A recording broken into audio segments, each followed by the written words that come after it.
নমস্কার বন্ধুরা, অ্যাস্ট্রো সায়ন্তন চ্যানেলে আপনাদেরকে আরও একবার স্বাগত জানাই। তো আজকে যেটা ভিডিওটা করছি, এটা অনেকে প্রশ্ন করছে আমার, বিশেষ করে যারা আমার পরিচিত, যারা আমায় মেল করছে, যারা আমার সঙ্গে দেখা সাক্ষাৎ হয়, কথা বলে, তারা যে দাদা তুমি কিভাবে কি করো, মানে এরকম অ্যাকিউরেট ওয়েতে কি করে বলো না বলো। তো সেই জন্যই করা। বেসিক্যালি এটা টোটালটা একটা হচ্ছে ম্যাথমেটিক্স, অঙ্কটাকে মেলানোটা খুব দরকার। একজন যখন জন্মাচ্ছে সে তখন 12টা রাশির মধ্যে একটা রাশি লগ্ন নিয়ে জন্মাচ্ছে, তার সঙ্গে তার বিভিন্ন জিনিস সমস্তটা আছে। কিছু একটা চরণ নিয়ে জন্মাচ্ছে, একটা গণ নিয়ে জন্মাচ্ছে, একটা তিথিতে জন্মাচ্ছে, ডেট টাইম। তো পুরো 12টা রাশির মধ্যে সে যে রাশি বা লগ্ন নিয়ে জন্মালো তার একটা এফেক্ট থাকবে।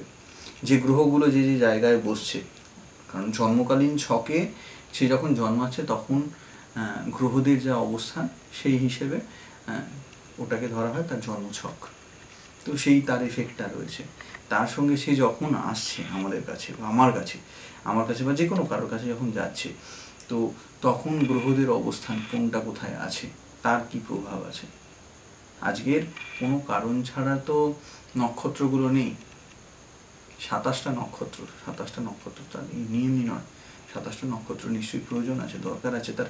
নাহলে কেন নক্ষত্রের কথা বলা হবে? যদি দরকারই না থাকে তাহলে কেন নক্ষত্রগুলো কথা বলা হবে? তিথির কথা কেন বলা হয় যদি তিথির কোনো গুরুত্বই না থাকে?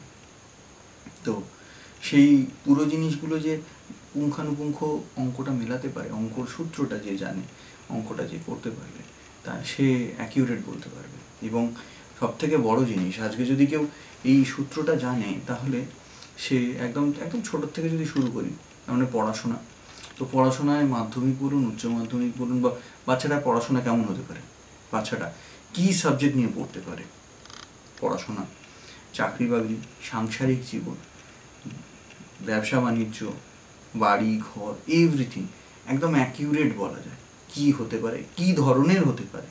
আজকে একজনের দরকার একটা 2 BHK ফ্ল্যাট, তো আদৌ সে 2 BHKই পাবে না, তার থেকে ছোট পাবে না তার থেকে বড় পাবে, সেটাও বোঝা যায়।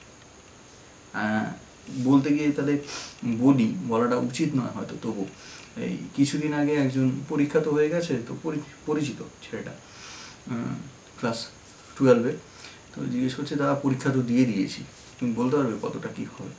তো ওকে বললাম ঠিক আছে তুই পাঠাস, তোর ডেট টাইমটা পাঠাস, আমি দেখবো। তো বলে ওকে বললাম, ওকে একটা পার্সেন্টেজ বলেছে। তো রেজাল্ট বেরোনোর পর মিষ্টি খাওয়াতে এসেছিলো, সেটা পুরোপুরি ভগবানের আশীর্বাদ যে অঙ্কটা এতটা অ্যাকিউরেট হয়। তো এটা বলার জন্যই, আমি জাস্ট এটা বোঝানোর জন্যই যে যেই জ্যোতিষীই করুক না কেন, যে জ্যোতিষী আপনার পুরো জিনিসটা দেখুন না কেন, সে যদি অঙ্কটা ঠিকঠাক করে জানে, অঙ্কটা ঠিকঠাক করে করতে পারে, তাহলে আপনাকে সে কখনো ওই রকম উত্তর দেবে না যে এটা হবে, বা এটাই বলবে হবে, এটা হবে বা এইভাবে হবে, এটা হতে পারে কিন্তু ওটা হলো না। আজকে কোনো একটা জিনিস বললো, হঠাৎ করে মনে পড়ার পর এটা তো বলেছিল হবে, গেলাম, তখন যাওয়ার পর বলছে না আপনার এইটা ছিল কিন্তু এটা ওইখানে ওটা হয়। তাহলে অঙ্কটা কী করলো সে ওখানে বসে হিসেবটা কী করলো? সে যদি হিসেবটা ঠিকঠাক করে থাকে তাহলে তো ছিল অথচ নয় এরকম কোনো প্রশ্ন নেই। বারবার আমি যেটা বলি, আমি সবাইকেই বলি যে অঙ্কের দুটো উত্তর হয় না, একটাই উত্তর হবে। তো আমি যদি বলি যে হ্যাঁ এটা হবে, তাহলে এটা হবে, আর যদি বলি না তো না। জ্যোতিষ এতটা অ্যাকিউরেট অঙ্ক, আর জ্যোতিষ আজকের অঙ্ক নয়, জ্যোতিষ আমাদের ঋষিমুনিদের থেকে এসেছে। তারা নিশ্চয়ই লোকে ভুল বোঝানোর জন্য করেনি। আমার জানা একটি ঘটনা, সেখানে একজনকে জিজ্ঞেস করেছিল যে দেখে যে এর ভবিষ্যৎ কি বলতে, তো সেটা দেখে একজন এমন কথা বলেছিল যে সেটা বলাটা হয়তো বা উচিত হবে না, মানে তার শেষ সময়টা কিভাবে কাটবে সেটা পর্যন্ত বলে দিয়েছিল। পুরোটা বললাম না, বলাটা সম্ভব নয় বা উচিতও নয়, হয়তো অন্তত আমার বলা হয়তো বা উচিত নয়, আমি চাই না কারোরই এরকম ঘটুক, কিন্তু তার অ্যাকিউরেট এটা বলে দিয়েছিল। তো এইটা হচ্ছে আসল জ্যোতিষ, এইটাই হচ্ছে আসল অঙ্ক। আমি বরাবর বলে আসি, সবাইকে বলে আসি, বারবার বলবো যে জ্যোতিষের অঙ্কটা যেটা, তার কখনো দুটো উত্তর হয় না। জ্যোতিষের অঙ্কের একটা মাত্র উত্তর হয়। তো যদি অঙ্ক জানে, যদি অঙ্ক করতে পারে, তাহলে সে অ্যাকিউরেট বলবে যে হ্যাঁ এটা হবে। আজকের 9টা টোটাল গ্রহ বলি আমরা, 9টা গ্রহর মধ্যে 2টো শ্যাডো, তার মানে অ্যাকচুয়ালি 7টা গ্রহ, 2টো শ্যাডো প্ল্যানেট। তো এই 7টার মধ্যে প্রত্যেকটার তো কিছু না কিছু এফেক্ট আছে। তো এফেক্টগুলোকে সবাই বলে যে শনির খারাপ এফেক্ট, এর খারাপ এফেক্ট, মঙ্গল খারাপ, কেন না? বেসিক্যালি তো এনার্জি, এদের প্রত্যেকের এনার্জিটা আমাদেরকে সে দিচ্ছে।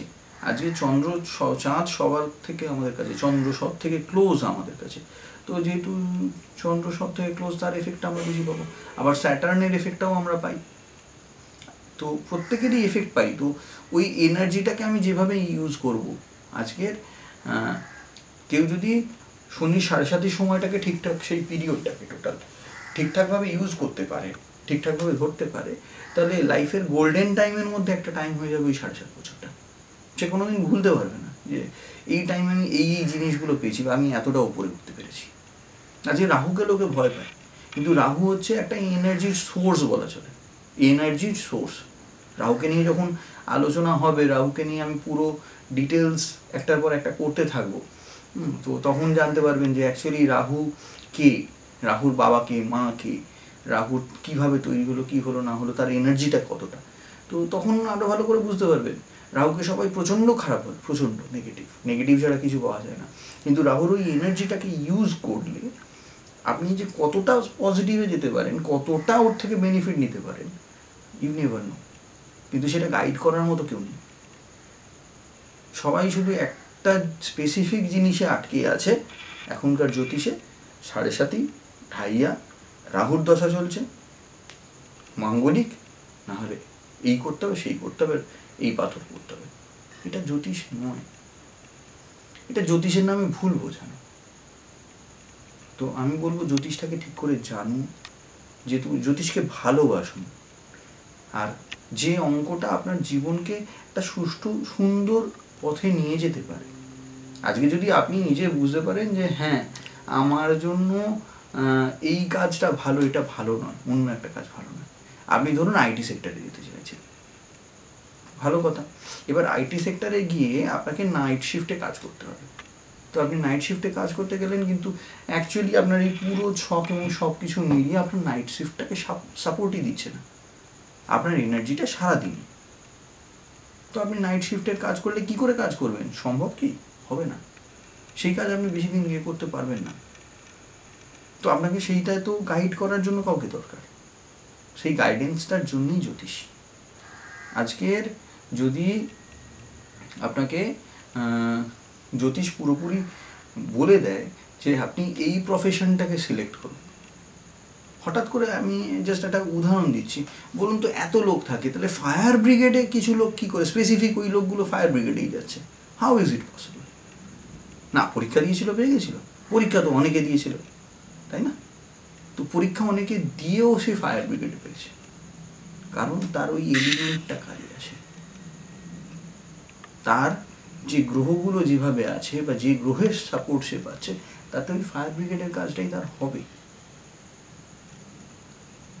তো বারবার বলি, এখনও বলছি, ভবিষ্যতেও এই একই কথাই বলবো, যে জ্যোতিষ একটা এমন অঙ্ক, যে অঙ্কর ওপর কেউ নেই, তার থেকে হয়তো সব কিছু সৃষ্টি হয়েছে অঙ্কের।